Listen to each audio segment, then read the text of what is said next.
Kozhikode കൊയിലാണ്ടിയിൽ jewellery ഉടമയുടെ വീട്ടിൽ മോഷണം. 30 പവനോളം സ്വർണം മോഷണം പോയതായി നാട്ടുകാർ പറഞ്ഞു. സംഭവത്തിൽ കൊയിലാണ്ടി പോലീസ് അന്വേഷണം ആരംഭിച്ചു. ഇപ്പോൾ വിവരങ്ങളുമായി ലതീഷ് ചേരുന്നുണ്ട്. ലതീഷ്, 30 പവനോളം സ്വർണമാണ് ഇപ്പോൾ മോഷണം പോയിട്ടുള്ളത്.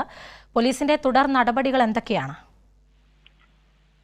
അക്ഷര, കൊയിലാണ്ടിയിലെ ജ്വല്ലറി ഉടമയുടെ വീട്ടിലാണ് മോഷണം നടന്നത്. 28 പവനാണ് മോഷണം നടന്നതെന്നാണ് കൊയിലാണ്ടി പോലീസ് അറിയിച്ചിരിക്കുന്നത്. എന്തായാലും വീട്ടിൽ വിരലടയാള വിദഗ്ധർ ഉൾപ്പെടെ പോലീസിന്റെ വിദഗ്ധർ ഉൾപ്പെടെ എത്തി പരിശോധന നടത്തിയിട്ടുണ്ട്.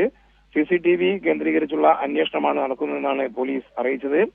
വീട്ടിൽ അറ്റകുറ്റപ്പണി നടക്കുന്നതിനാൽ വീട്ടിൽ ആൾതാമസം ഉണ്ടായിരുന്നില്ല. ഇന്ന് രാവിലെയാണ് ഇത്തരത്തിൽ വാതിൽ കുത്തി തുറന്ന് അലമാരയ്ക്കുള്ളിൽ സൂക്ഷിച്ച സ്വർണ്ണാഭരണങ്ങൾ മോഷണം പോയതായി ഇവർ അറിയുന്നത്. കൊയിലാണ്ടി പോലീസ് ഡോഗ് സ്ക്വാഡ് ഉൾപ്പെടെ സ്ഥലത്തെത്തി പരിശോധന നടത്തിയിട്ടുണ്ട്. അക്ഷര. ശരി, ലതീഷാണ് വിവരങ്ങൾ നൽകിയത്.